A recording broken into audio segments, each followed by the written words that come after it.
In 2015, I undertook an expedition to Zambia. I travelled with my youngest daughter, Kate, who's really good with the camera, and we spent 3 weeks there. Now, the idea was to see if I could do an expedition, quite an ambitious one, but with a minimum of equipment. So I took a stock double cab four-wheel drive pickup.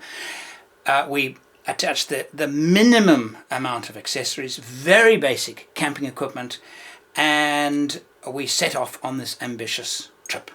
And it was a huge success.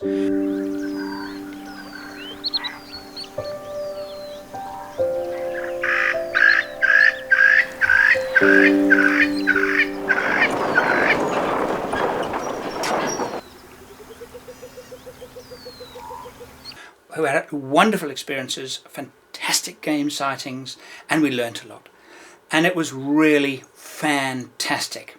Now, one of the questions that comes up again and again and again: what cameras do you use? What editing software do you use? What microphones do you use? Lots of questions about how I actually film these things. I like to think that all of my expeditions have one thing in common, and that is that they're not too far out there. Anybody can do them. All you need really is a pretty basic vehicle and some basic kit, and you can do some incredible things with your four-wheel drive vehicles. And I like to keep it that way. I also like to keep it that way when it comes to my filming equipment. Now, I shot a little piece that is going to come up right now in Zambia, and it was about the equipment that I was using to film this expedition. It's good equipment, yes. I do use good equipment, but I don't use multi-$1,000 cameras and rigs, and no, I use basic equipment and affordable equipment. I don't do anything special, and I do nothing that is out of the reach of the ordinary person that wants to make some lovely films, document their travels. It's 7:30 and it's already starting to get warm. So I think another scorcher today. Hopefully there won't be quite so much exercise as there was yesterday. Of course, yesterday we went up to see the Ezi-Awn Falls, spectacular as they are. Just to give you a little bit of information about what I'm using to film this. This is my first 4K production, and so this is my main camera mount. Here it is here. Oh, these are researchers. They're going to pass behind us. They're researchers, and they're based here.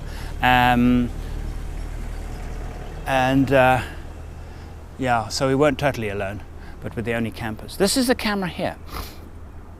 It's the Sony AX100. It is a 4K, proper 4K camera.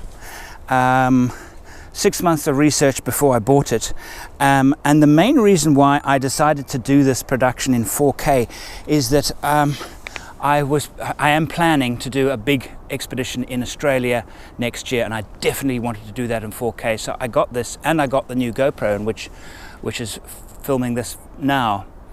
And 4K is wonderful, wonderful.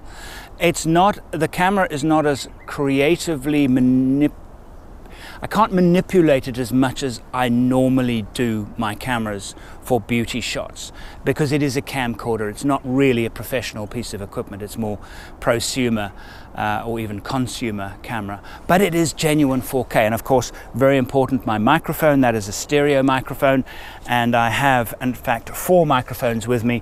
That's the one I use often as well. That's a Sennheiser rifle microphone, and of course the microphone that I'm recording this on is my little lapel microphone there. So basically I'm carrying 3 cameras, well 4 if you count the second GoPro, but I'm not using that because it doesn't shoot full 4K. And so I've really just turned this Zambia expedition into a 4K shoot, and it will be available on YouTube in 4K. So this is in a way, it's turned out to be the test bed for the big Australia expedition. And if this one doesn't work out quite perfectly in 4K, then that's okay. I would have learned so much through the process that I know next time for the biggie, I've got my 4K technical stuff all sussed out. So that was shot near a place called Ezi-Awn Falls. in Zambia, and I was speaking about the 4K project. The camera that's now filming me is that same 4K camera. Before it was this camera, which is a Sony A7s. S for sensitive. It has a full frame sensor. And the wonderful thing about this camera is its low light capability is extraordinary. And being a full frame, I can use various lenses. Now I prefer the Canon lenses to the Zeiss, the Sony Zeiss lenses. I just like the tonality. I like the feel of them. The autofocus doesn't work as well with the Sony cameras, but on video autofocus is not, but doesn't work anyway, so I use manual focus. And the full frame sensor on the Sony A7s is wonderful because I can use wide angle lenses and get the full wide angle effect. This is a 17 to 40 millimeter Canon lens. I can also switch it from APS sensor, the smaller sensor size, or leave it on full frame, which means I have that much more flexibility with the camera.